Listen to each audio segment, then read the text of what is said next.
Hi guys, welcome to the latest podcast of Yarn and Black. Before I do start tonight, I would like to acknowledge the traditional custodians of the land that I'm currently calling in from, as Bo and Q on the land of the Wurundjeri people. I'd like to pay respect to elders past, present and emerging.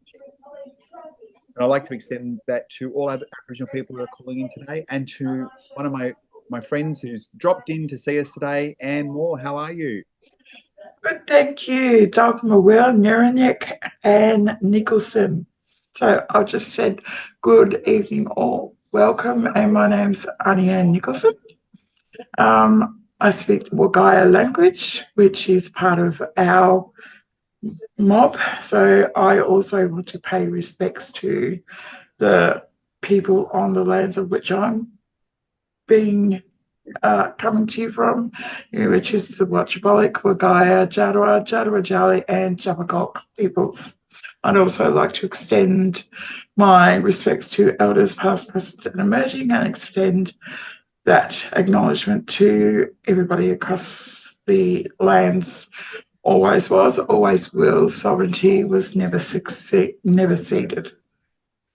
Thank you. And that was a beautiful acknowledgement too. Thank you.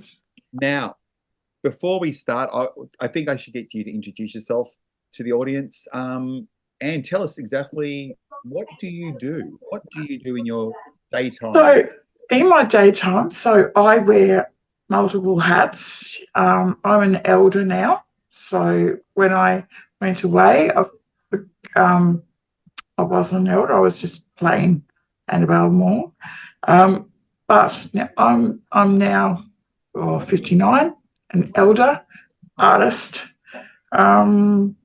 chairperson for the Victorian Stolen Generations Reparations Scheme, for which is facilitated by Department of Justice and Community Services, Stolen Generations Reparations Unit, and I am the chair. We oversee the package that was put together by the steering committee for Connecting Home that was announced by Daniel Andrews. So I sit in that space.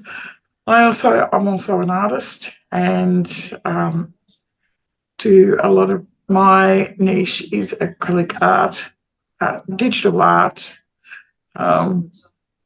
photography, and anything that sort of, I guess my dream is to have a First Nations art gallery and yarning space for our mob. Yeah. Because awesome. For us, art is our connection.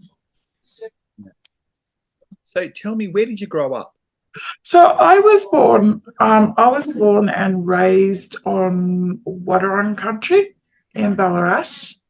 I was 2 when I was removed from my family.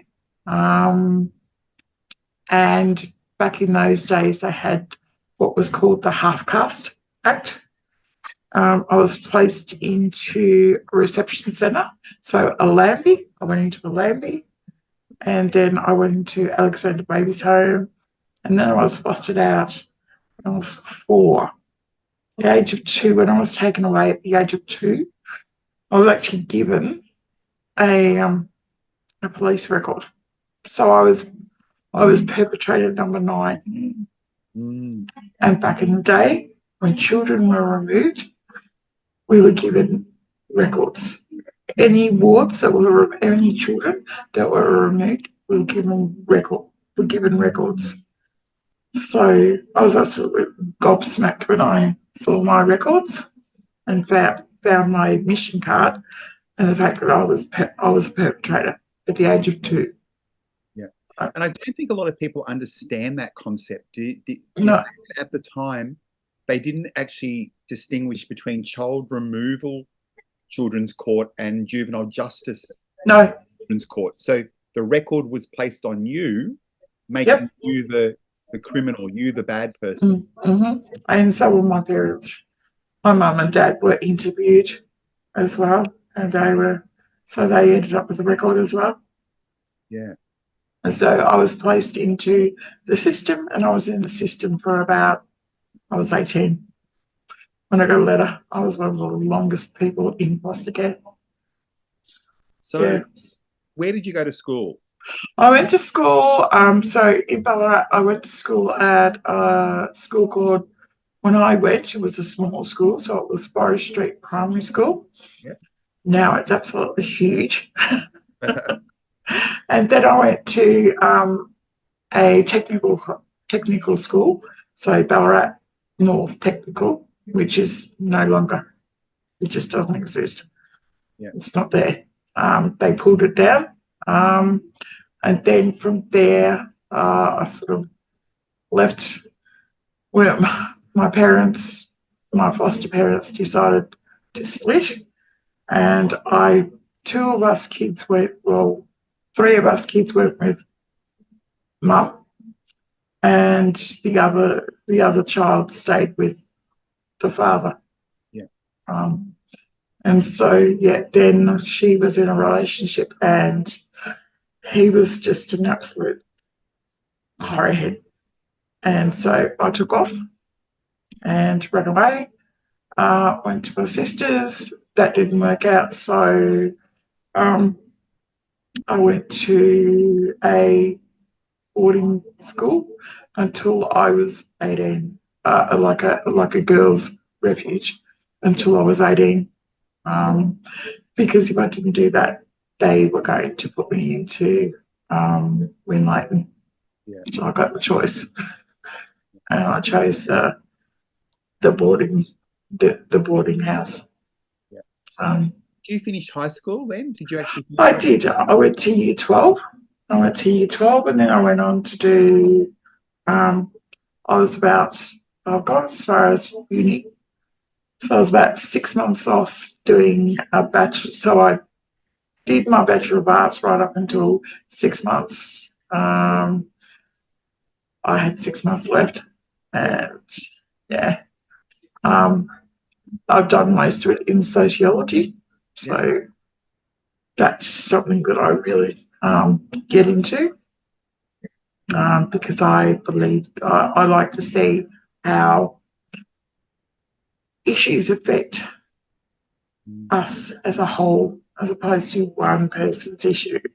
How does that affect a community? And what can we do to stop the catalyst that comes from it? Yeah. So growing up in school, did you learn anything about Aboriginal people at all in school? No. Yeah. I knew that I was different. Yeah. And I learned, I lie. I had Aunty Glenda Blackhall was my worker. God rest her soul. She's with Bundle now. But she's in the Dreaming. She passed away. She went to the Dreaming quite some years ago. But she was my cultural advisor at school. Yeah. Back in the day. I also went to Ballarat when it was in Aya Street. When Uncle Jim Berg started it. Yep. So we went to youth group there as well. And so, I sort of lived a pretty sheltered life. And so where did you start to learn a lot about your Aboriginality? When I left home. Yeah. When I got shunted down to Melbourne, I learned very quickly. It was a cultural shock.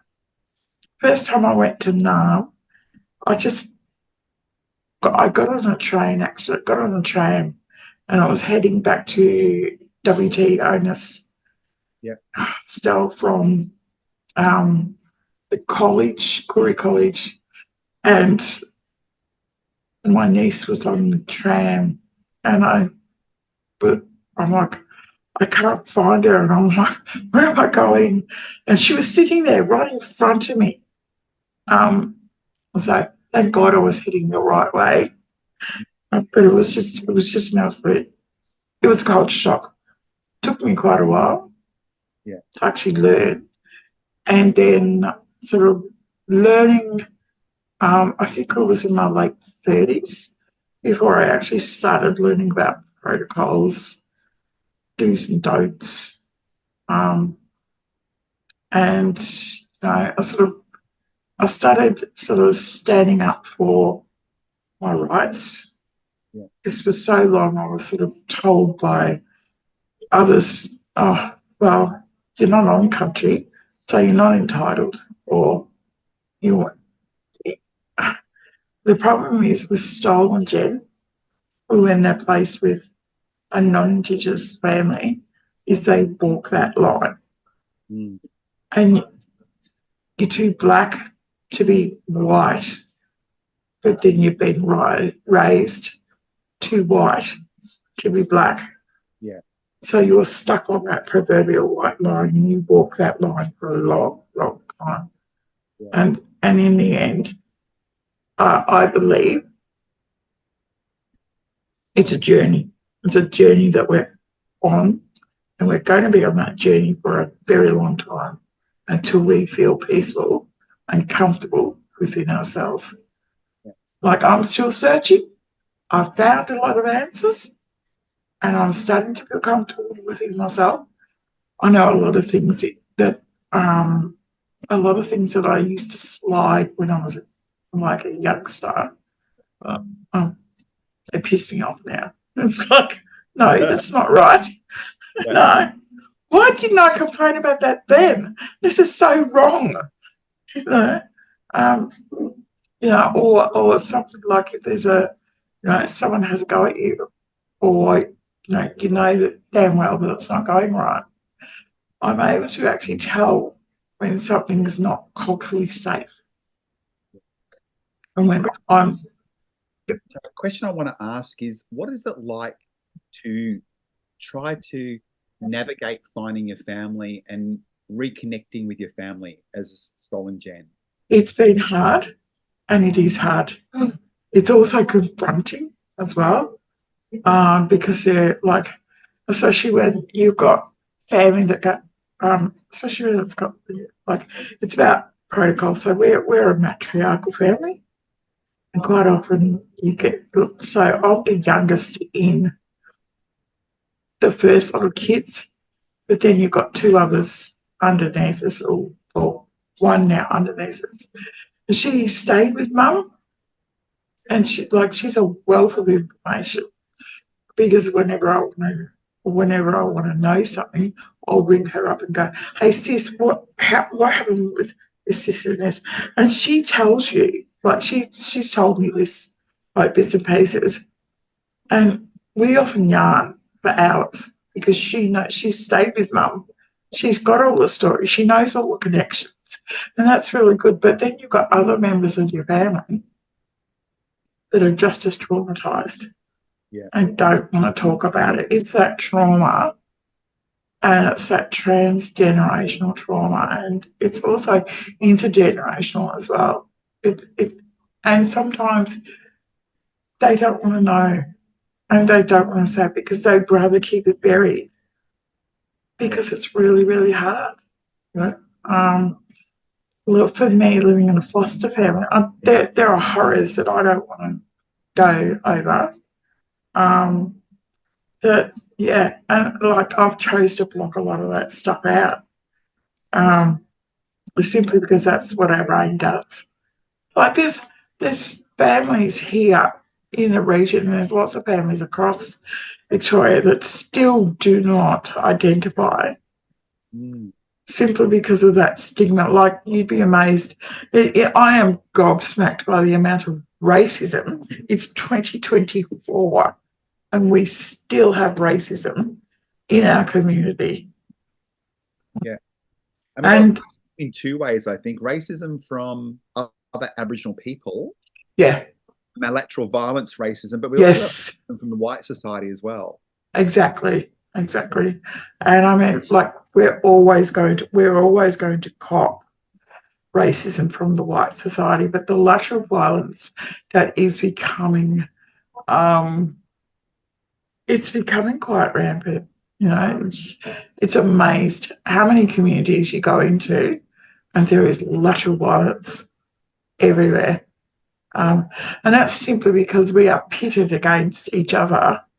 And that's simply because we lack a lot of those social determinants that make us who we are. You know? And until we, like I say, until we close that gap, we are never going to be a people. Yeah. So, do you think that younger people really have a good understanding about Aboriginal history in Australia? And that's both Aboriginal kids and non-Indigenous kids. They're demanding it. They're actually demanding it. It's amazing how many kids, like I do a lot of welcome to countries. And it's amazing how many young kids will come up and have a yarn because they simply want to know. No. It's all right. Come here, shithead. Come on. You're playing in the bum. Wait, and then he jump her alone. They simply want to know what things are like, you know, and the amount of young kids that will come up and have a conversation, and if there's racism, they will call it out, you know, because they don't want to see that. They want to see a change, you know, and they don't think it's cool. And I think that's really good that they are starting to call it out and they are started demanding it. I know the kids that I work with, they're like little sponges that you give them too much, but they absorb it, and you might not think they're absorbing it straight away. Yeah. They are, and they want to know more, and they want to ask those questions. And my question is, if someone came to you and said, I want to know more about my family, but I don't know where to start, what advice would you give them? Let's start with asking your parents. Ask your parents. Ask your grandparents. Start with your birth certificate. Trace your family history back. Archives, records. Ask lots of questions. Don't be afraid to ask questions. And listen. Listen to stories that are told by your aunts, your grandmothers, your uncles. Take that information in and build on it. And you start, like, for me to find who I was, where I was from, I started with a birth certificate and then I worked backwards. And that's how it was found. It was amazing. Once you start with your birth certificate and then you can work backwards, then they come together and you listen to the story. So I listened to stories that my aunties tell me. I listen to stories that my cousins tell me, and then I'm able to take that information and they'll say, oh, well, your dad was like, your dad was this and your dad was that, and then your other dad came along and, oh, right, and that's where you make the connections. So, yeah. So the reason why my last name is Moore was my dad. So my family tree is quite complicated. So on my dad's side, we are connected to the Kennedy clan, but we're also connected to the Moore clan. So Minnie Kennedy, Lillian Kennedy, Margaret Kennedy, they're all sisters. And so Samuel Moore, he was born in Wimmera. That's on my dad's side. He was born in Wimmera, and then he married Dolly. She was Kennedy as well. So see the connection there. So married Dolly Kennedy, and then he was married to Dolly. Yeah, he was married to Dolly Kennedy. They got divorced, and then he went on, yeah. Then married Minnie. No. Samuel married Minnie, that's right. But then they had my dad, and then my dad and my mum. And it turns out that apparently my dad was my mother's uncle. So, yeah. So I don't know how through the Kennedys. Yeah. And then mum and dad had 9 kids, and of course he got up to mischief and they separated, and then he married my dad, which is your uncle, I think. Yeah. He married Uncle Jack. She married Uncle Jack, and grandmother's brother. Yes. Yeah. So married my stepdad, and then he fought for years and years and years and years to get us kids back. So I found all those through my records when they were returned. And the amount I was just absolutely gobsmacked. I just looked at them like, wow, they've been trying, because he bought her a house and everything else, and just welfare weren't going to give in. And in the end, some of the kids went back, and I think in my lifetime I only ever got to see her 3 or 4 times. That's it. Last time I saw her was 1979. Yeah, and then she passed away in 1982. Yep. So they were residing in Horsham at the time. So Well, and I think that's what people don't understand, is that our history is very oral, and a lot of this is written down. So even to find records is very, very hard. It is. And a lot of it's interconnected as well. So it's understanding the family connections, because a lot of our family connections are all interconnected. If you have a look at the genealogy from that Uncle Alex Jackamus had, you find that a lot of they're all connected some way. Through, and he was a great oral historian, the same as Uncle Jim Berg. They were like Uncle Jim, still amazing. And just, I guess, one of those. That's another piece of advice. If you can find an oral historian or a genealogist, they're amazing. Talk to BTH workers. Places like Link Up and that are really good too. And IATSIS, the IATSIS website is good, and the same as Prov. That's where we've found a lot of our stuff, from Prov and from IATSIS as well. Now, one of the buzzwords that are going around lately is truth-telling. And what does truth-telling mean to you? That's a loaded question. Truth-telling means quite a lot to me, because are we ever going to get to the bottom of it? Are we ever going to get to the truth? That means a lot of things. To me, I believe it's blowing the whole system wide open. Yep. Like the whole welfare system wide open. It's never going to change. We're still going to live in a colonial life. Our children are still going to be taken away.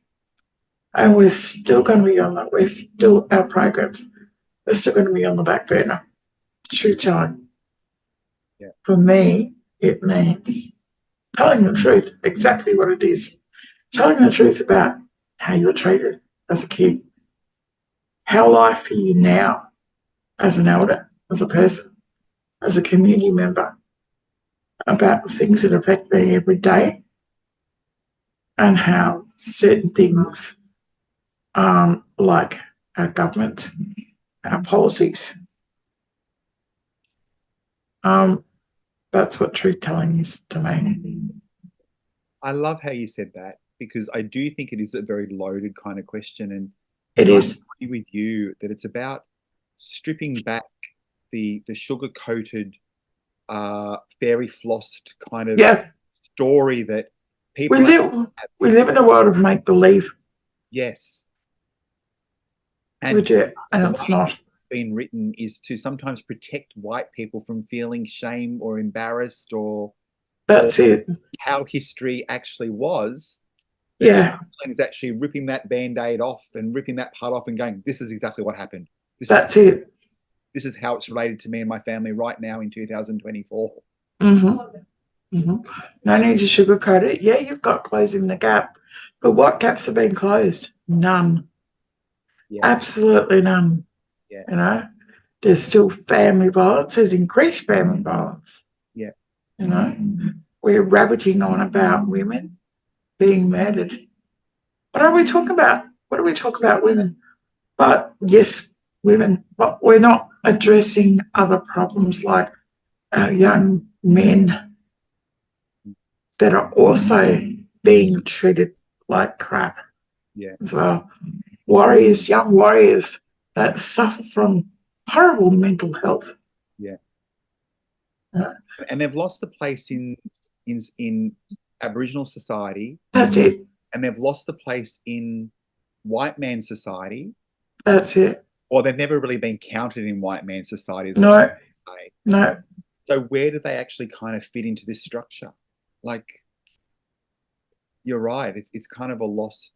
And kids, like, currently we got more kids in out-of-home care now than ever in the history of affairs. Yep.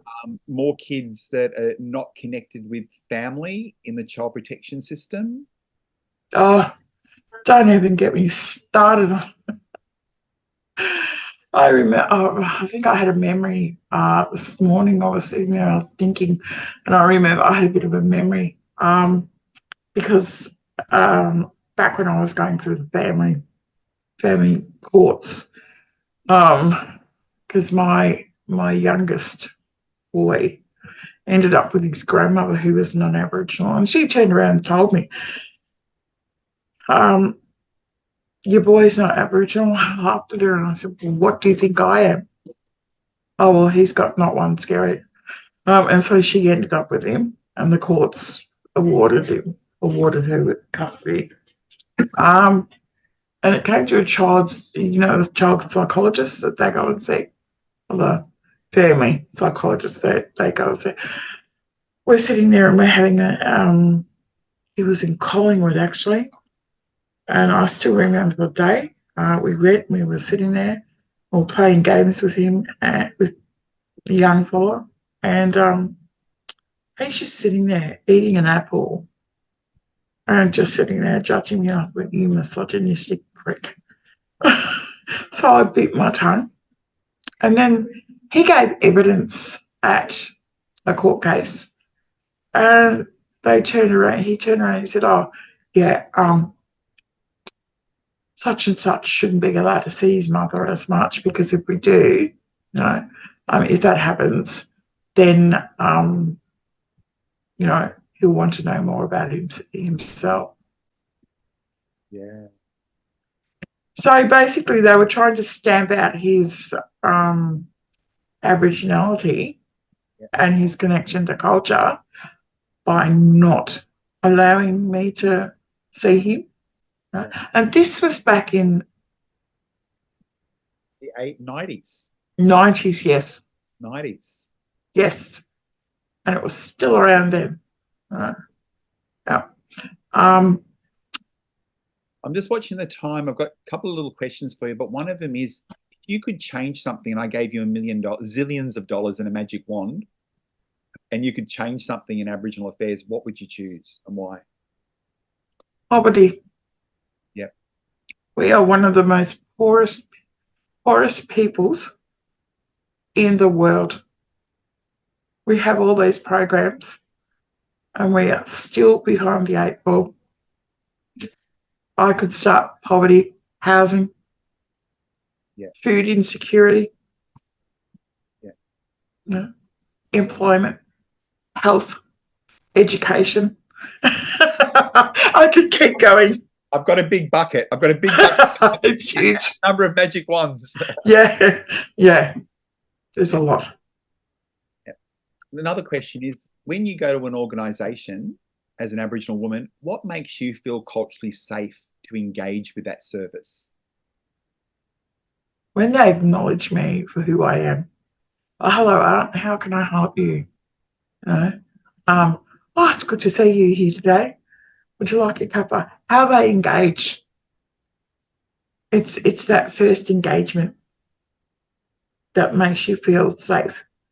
If you walk into an echo and they're just sitting there, you've got someone that's sort of so tired they don't want to be there. It's like, right from the bat. And the fact that your information is safe. We all know about the Koori grapevine. What? So if your information hasn't come back to you, and you haven't heard that, and I haven't heard it, or it's gossip in the supermarket. Yeah. Oh, I heard such and such. And auntie such is going, hey, why are you talking like that? I know that my information's safe. I think that's interesting because you're right about the Koori grapevine. That's definitely for sure. Yeah. And I don't think people realise sometimes how the grapevine actually works, because I reckon if it's good news, it takes longer to get around. Yeah. But if it's bad news, it goes a lot. It'll hit smack bang in the face. It's like this here. Yeah. Look, my final question is what would you like people to walk away with from our bit of a yarn this afternoon? Bit of cultural knowledge. Yeah, cultural knowledge. And we're approachable. It's not us and them. We need to walk hand in hand. Yeah. As an elder, I'd love to go back and do the things that I did, As an elder, I'd love to go back and correct the things that I did when I was a kid. I'd love to live my life again, but I can't. So, it's about taking the knowledge that we've shared and thinking about it and seeing how we can walk hand in hand to better futures for our younger generation. They're our future leaders, and I guess think about how you can better your life as a future leader or as an elder that you're. How is our yarn going to make you feel a little bit better, or what can I do to help? Yeah. Look, I want to say thank you for joining us today, and I love you very much, and thank you. Thank you. And guys, I'll see you at the next podcast, but thanks, Anne, for joining us today. That's all right. Donkey dock.